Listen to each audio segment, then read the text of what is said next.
And when thinking about who Trump is trying to emulate on the international stage, it's tempting to think of Vladimir Putin. The two are clearly very fond of one another. But Jacob Heilbrunn, a senior fellow at the Atlantic Council, looks at Trump a little differently. In his new book, America Last, the right's century-long romance with foreign dictators, Heilbrunn makes the argument that the playbook Trump is following is not as bold and as brash as that of Vladimir Putin. You don't, for instance, see Trump's enemies mysteriously falling out of windows. Heilbrunn argues that Trump's playbook appears more to mirror that of the autocratic Hungarian Prime Minister Viktor Orban. It's a slow creep of fascism. It's the kind of xenophobic fascism the American right used to flirt with in the 1920s. So what can Viktor Orban's Hungary teach us about the trajectory of the American right now? And what should we expect if Donald Trump regains power? Joining us now is Jacob Heilbrunn, editor of the National Interest, senior fellow at the Atlantic Council, and author of the new book, America's Last, the right's century-long romance with foreign dictators. Jacob, thank you for being with us. I think this is such an important point. Our democracy may go sour and may go wrong, but not in the way of the movies, not in the way of revolution and dictators who eliminate the vote and overtly suppress democracy. What Viktor Orban is doing, to some degree, what Erdogan is doing in Turkey, what Modi is doing in India, is this more subtle form of silencing dissent and opposition and taking control of all of the levers of power. It's a creeping form of authoritarianism, which actually started all the way back in the Roman Empire. I quoted Edward Gibbon talking about the Roman Emperor Augustus as a subtle tyrant.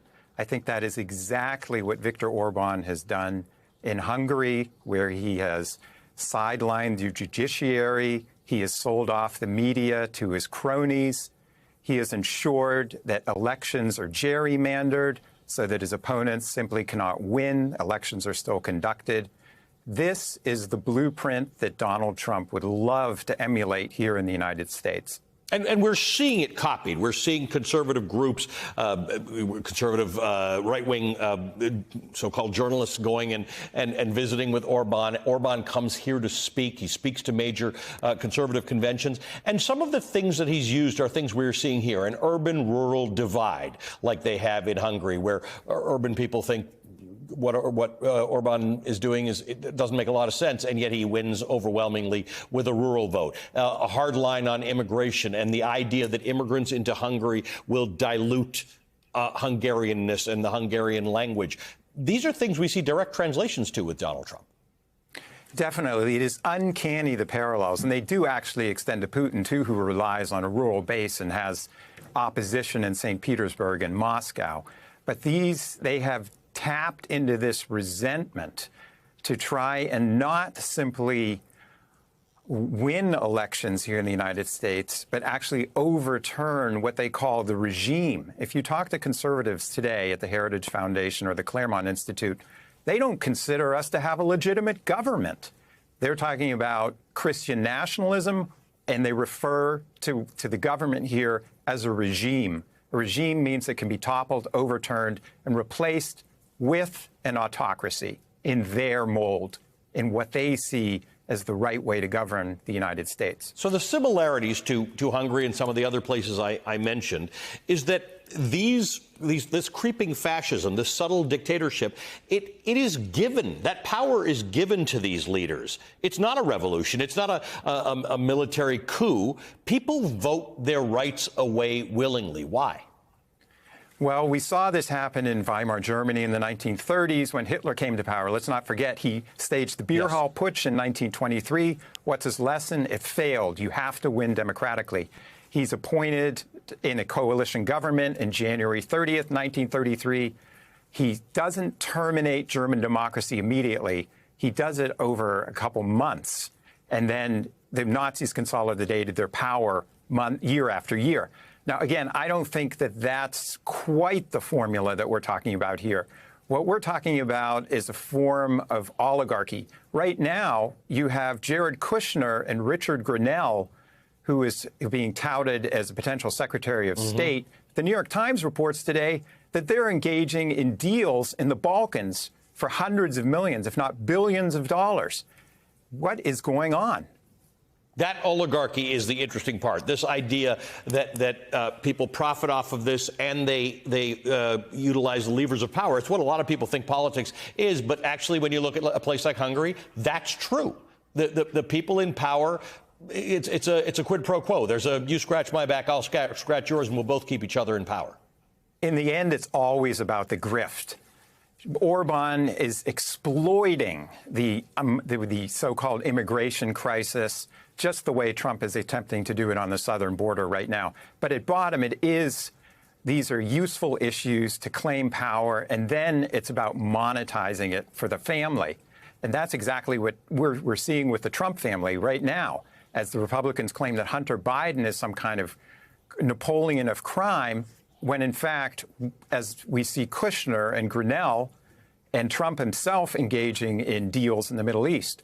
So that is where I think the United States would be headed, towards a kleptocracy. Let me ask you about that clip that we played on the way in, where someone was asking Donald Trump about whether or not he had told Orban that if he gets back into power, he's going to give up on Ukraine. Obviously, Vladimir Putin is looking at that very keenly. Viktor Orban is the most resistant NATO leader of the bunch. He's always been the slowest, the one who's been holding up stuff to Ukraine. What is in it for these guys to prop up Vladimir Putin? Well, they want to create an illiberal international, as contradictory as that may sound for nationalists. And Orban is functioning as the go-between between Trump and Putin.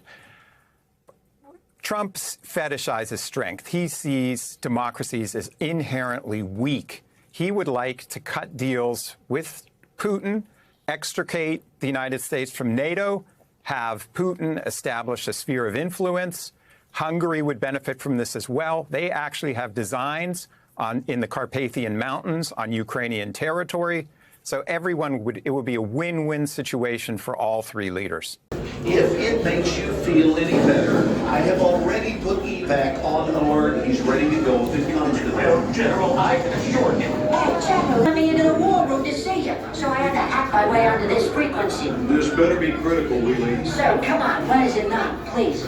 Okay, couple of things. I'm running low on the dough. I was thinking about taking a couple of months sick leave, maybe starting today. And, oh yeah, I intercepted a transmission from Megatron. Then send it through. Yes, sir, right away, sir. And so I'll assume that we're good on the other stuff.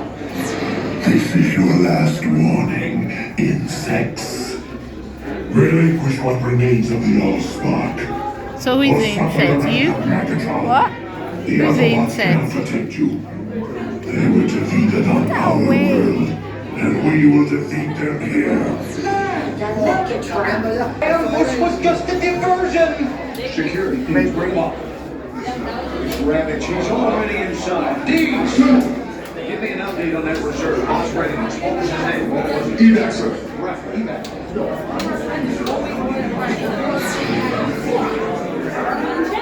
She's right in front.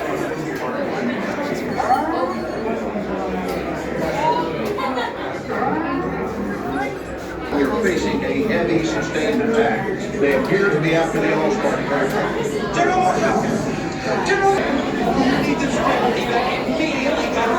Evac everything. Hold on. National security advisory.